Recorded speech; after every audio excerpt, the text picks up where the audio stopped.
कि अगर जांच की है तो जांच की रिपोर्ट को पब्लिक तो कर दिया जाए कि इसमें निकला क्या।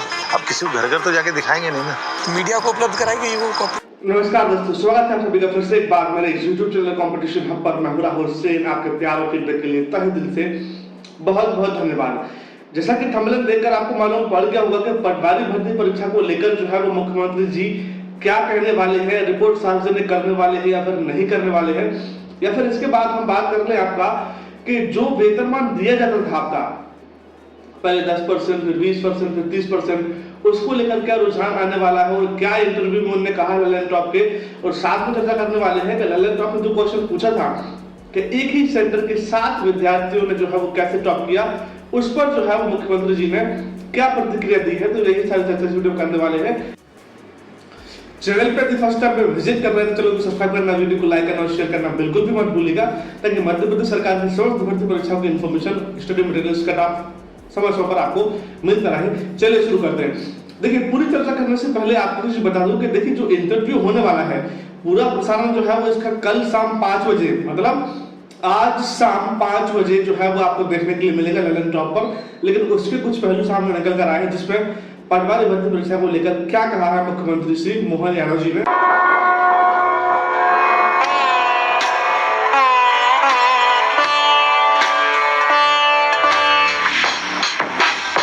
पटवारी भर्ती को लेकर भी मुख्यमंत्री जी दोनों तरह की बात हुई। विपक्षी कह रहे हैं कि अगर जांच की है तो जांच की रिपोर्ट को पब्लिक तो कर दिया जाए कि उसमें निकला क्या। अब किसी को घर घर तो जाके दिखाएंगे नहीं ना।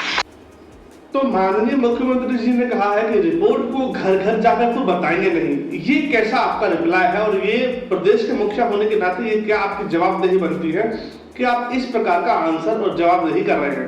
आप घर घर जाकर नहीं बता सकते हैं माननीय, लेकिन आप ऐसा कर सकते हैं, सोशल मीडिया अकाउंट्स आपके काफी सारे हैं, फेसबुक पर भी है, ट्विटर पर भी है, एक्स पर भी है, यूट्यूब पर भी है, आपका इंस्टाग्राम पर भी है, सभी जगह आपके जो है वो सोशल मीडिया नेटवर्क है। तो वहां पर आप जो है वो रिपोर्ट जाहिर कर सकते थे, या फिर रिपोर्ट के मुख्य बिंदु जो है वो आप वहां पर बता सकते थे।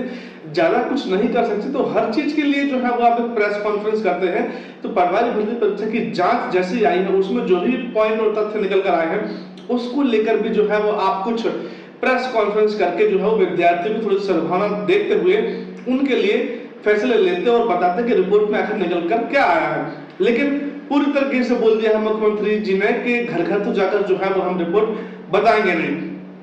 क्या है ऐसा रिपोर्ट में, और आखिर क्या वजह है जिसकी वजह से सरकार जो है वो पटवारी भर्ती परीक्षा की रिपोर्ट को छुपाना चाह रही है। सामान्य प्रशासन विभाग भी जो है वो इस पर कुछ नहीं बोल रहा है, कोई भी मंत्री जो है इस पर कुछ नहीं बोल रहा है। खास तौर से जो सत्ता पक्ष में है, जो विपक्ष है, वो कंटिन्यूअसली आपका प्रयास कर रही है कि इस भर्ती परीक्षा की रिपोर्ट जो है वो सार्वजनिक की जाए। इसमें घोटाला हुआ है, बहुत सारे विद्यार्थी इस पे आरोप लगा रहे हैं, लेकिन उसके बाद भी सरकार पक्ष से कोई भी व्यक्ति या फिर कोई भी जवाबदेही के साथ जो है वो इस पर टिप्पणी या फिर प्रतिक्रिया नहीं दी जा रही है।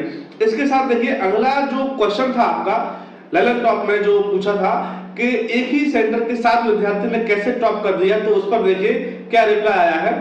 और फिर उस तरह के आरोपों को लेकर क्या सामने आया कि एक ही कॉलेज से 10 में से 7। प्रश्न के उत्तर में माननीय मुख्यमंत्री जी ने कुछ भी नहीं कहा, हंसकर जो है वो इसको टाल दिया है। तो ये हंसने का विषय नहीं है माननीय जी, अब प्रदेश के मुखिया है, प्रदेश का बेरोजगार शिक्षित युवा अपनी नौकरी के लिए जो है वो तलाश कर रहा है, तो आपका एक रिप्लाई तो इस पर पॉजिटिव बनता है। लेकिन मीडिया कर्मी है, मीडिया कर्मी भी केवल सवाल ही पूछ सकते हैं, जवाबदेही के लिए उसको प्रेशराइज नहीं कर सकते हैं, क्योंकि मुख्यमंत्री से आप जो है वो बात कर रहे हैं, तो उसमें एक लहजा होता है, एक उसमें प्रोटोकॉल होता है कि आप केवल प्रश्न पूछ सकते हैं। यदि सामने वाले को जवाब देना है तो आप दे सकते हैं, यदि नहीं देना है उनको तो आप उसके लिए प्रेशराइज नहीं कर सकते। तो देखिए, यहाँ पर एक सबसे बड़ी कमी ये देखने की आई है कि नेशनल एजुकेशन यूथ ने जो आपका आंदोलन किया था भोपाल में, ठीक है, उसमें जो है वो 500-600 के आसपास जो है वो शिक्षित युवा देखने के लिए मिलेगा और मिला था, और उस आंदोलन को जो है वो पूरी तरीके से कारगर नहीं होने दिया गया है। लेकिन एक चीज मैं आपको ये बता दूं कि जब तक आप एकजुट नहीं होंगे, जब तक आप एकजुट होकर किसी भी चीज के लिए नहीं लड़ेंगे, अपने हक के लिए नहीं लड़ेंगे, तो आप ये मान के चलिए कहीं भी आपकी सुनवाई नहीं होने वाली है। किसी भी आंदोलन में यदि आप जाएंगे 150, 200, 250, 500 के आसपास होंगे, खदेड़ दिया जाएगा। आधों को जो है वो पुलिस डरा धमका कर जो है वो आपका पूरे ठिकाने लगा देंगे, तो इसमें आप बताइए आप कैसे क्या कर सकते हैं? जब तक आप किसी चीज के लिए एकजुट नहीं होंगे, सबको पता है भर्ती परीक्षा में घोटाला हुआ है, सबको पता है क्या हुआ है क्या नहीं हुआ, लेकिन फिर भी विद्यार्थी पता नहीं किस वजह से जो है वो घर से निकलना नहीं चाहता है। अरे भाई साहब, आपको डर लगता है पुलिस का, लेकिन आप एक चीज ये भी तो सोचिए कि भारत के संविधान में आर्टिकल में जो है वो आपको दिया गया है कि बोलने की स्वतंत्रता है आपको, तो आप बोल तो सकते हैं, एकजुट तो हो सकते हैं। यदि आप नहीं चाहेंगे कि सरकार रिपोर्ट सार्वजनिक करे, देखिए इतना प्रेशर डाला जा रहा है, लेकिन सरकार कहीं से भी उस पर कुछ नहीं बोलने वाली है। मतलब ये है कि इस पर और ज्यादा बल जो है वो भी दिया जाना चाहिए शिक्षित युवाओं की तरफ से एकत्रित होकर। आपको क्या लगता है? मेरे तो समझ में नहीं आ रहा है, क्योंकि सरकार इसमें कुछ भी उजागर करने के पक्ष में समझ में नहीं आ रही है। लेकिन आपकी प्रतिक्रिया आती है कि इस भर्ती परीक्षा में जो विद्यार्थी चयनित हुए हैं, आप उनके लिए जो है वो गलत बातें बोल रहे हैं, उनका विरोध कर रहे हैं। तो देखिए, मैं कल भी ये बोलता था और आज भी ये बोल रहा हूँ कि मैं इस भर्ती परीक्षा में चयनित हुए विद्यार्थियों के साथ आज भी खड़ा हूँ, कल भी खड़ा हूँ, लेकिन जिन्होंने मेहनत से सिलेक्शन लिया है उनके साथ खड़ा हूँ। जिन्होंने पैसे देकर 15 लाख देकर और जो भी 12 लाख 10 लाख 11 लाख 16 लाख रुपए देकर पोस्टें ली हैं, उनके पक्ष में मैं आज भी नहीं हूँ, और ना कल था और ना आगे रहूंगा, क्योंकि विद्यार्थियों को पता है किस लेवल पर इस भर्ती परीक्षा में जो है वो फर्जीवाड़ा। अरे आप मुझे ये बताइए, ठीक है, आप बात करते हैं, एक बहुत सारे मार्कशीट भी आपने देखे होंगे, 10वीं में 33% है, और कैसे परीक्षा में जो है वो टॉप कर दिया, और तीसरी रैंक स्थान कर ली, चौथी रैंक जो है वो उन्होंने प्राप्त कर ली भर्ती परीक्षा में पूरे प्रदेश में। ठीक है, एक बात से मैं आपकी सहमत हूँ, ठीक है, मान लीजिए कि विद्यार्थी टॉप नहीं कर सकता, लेकिन मैं इसका खंडन करता हूँ कि विद्यार्थी यदि 10वीं में कितना ही परसेंटेज है, उसको 12वीं में कितना ही परसेंटेज है, वो टॉप कर सकता है। उससे आप उसकी एलिजिबिलिटी पर जो है वो प्रश्न चिन्ह नहीं उठा सकते। लेकिन यदि आपने टॉप किया है तो आप उस प्रश्न के आंसर सामने से दे नहीं पा रहे हैं, अब ये तो प्रश्न चिन्ह उठाना है।